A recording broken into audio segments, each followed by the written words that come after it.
Bem, a guerra de trincheira, como a gente estava comentando, contribuiu para que o confronto se prolongasse, né?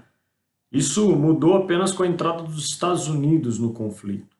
Desde o início dos combates, os Estados Unidos diziam manter aí uma espécie de neutralidade, não tomando partido de nenhum dos lados, devido já a uma tradicional política que até então e ao longo do século XIX evitaram, né, que o seu envolvimento militar em conflitos europeus. Entretanto, essa afirmação não correspondia à realidade.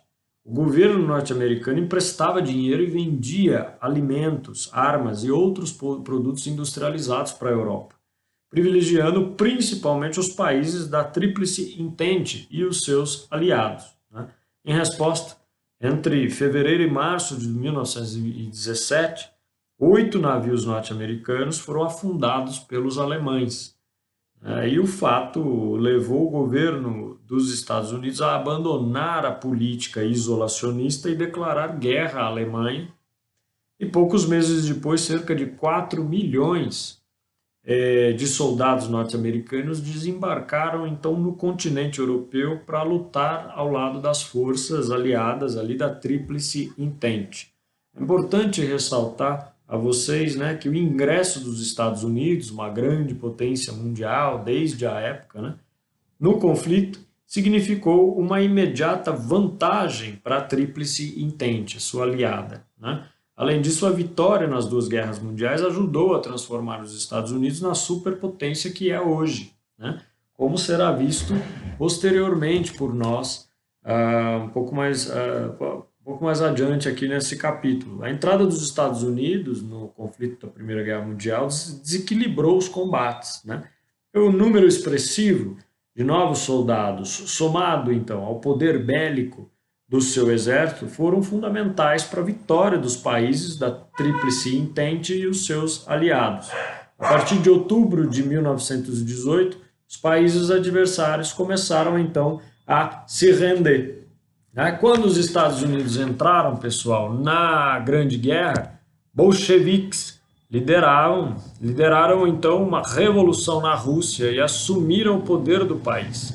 Uma das medidas adotadas pelo novo governo russo foi anunciar a saída do país dos conflitos, que se concretizou aí em 1917.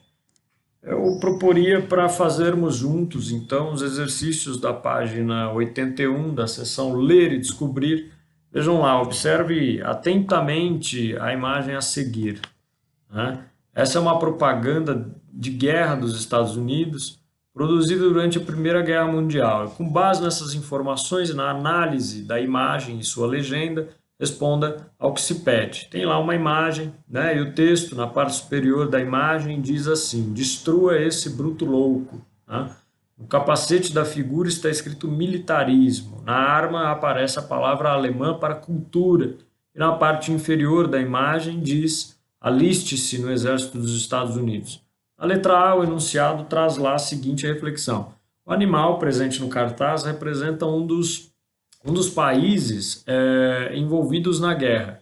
Formule uma hipótese para identificar esse país e justifique sua escolha. Bem, seria possível formular a hipótese de que o animal representa a Alemanha por três fatores. Em primeiro lugar, ele utiliza um capacete semelhante ao que era utilizado pelos soldados alemães. Em segundo lugar, ele carrega uma arma na qual está escrita a palavra cultura em alemão.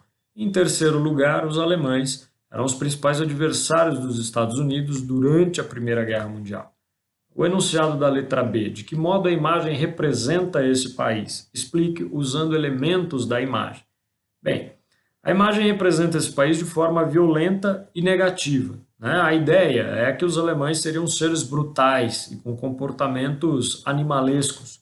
Por isso, eles eram comparados aí a gorilas. Além disso, a violência deles era capaz de suprimir a liberdade de outros povos, o que é representado pela mulher branca que ele carrega violentamente em seus braços. É possível, inclusive, comparar a mulher com a Estátua da Liberdade e entender que os alemães eram uma ameaça à liberdade dos Estados Unidos, né? Letra C, qual era o objetivo principal dessa propaganda? Sem sombra de dúvidas, o principal objetivo dessa propaganda era estimular o alistamento militar dos americanos, de modo a possibilitar a intervenção dos Estados Unidos na guerra. Comentaria, por fim, que a decisão do país de não se envolver nos conflitos, desde o início, provou-se, então, vantajosa. O envio de tropas em momentos tardios das guerras significava o quê? Soldados descansados e saudáveis e superioridade bélica e organizacional contra países já envolvidos há anos nos confrontos e por isso em muito prejuízo já, né? Curiosamente, a situação foi semelhante em ambas as guerras mundiais.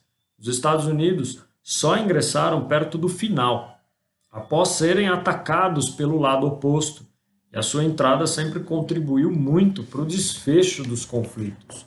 Bem, no próximo vídeo, tratarei aí com vocês a respeito do fim da guerra e dos tratados de paz e falaremos também do contexto do pós-guerra, antes de falarmos dos exercícios de tarefa para essa aula.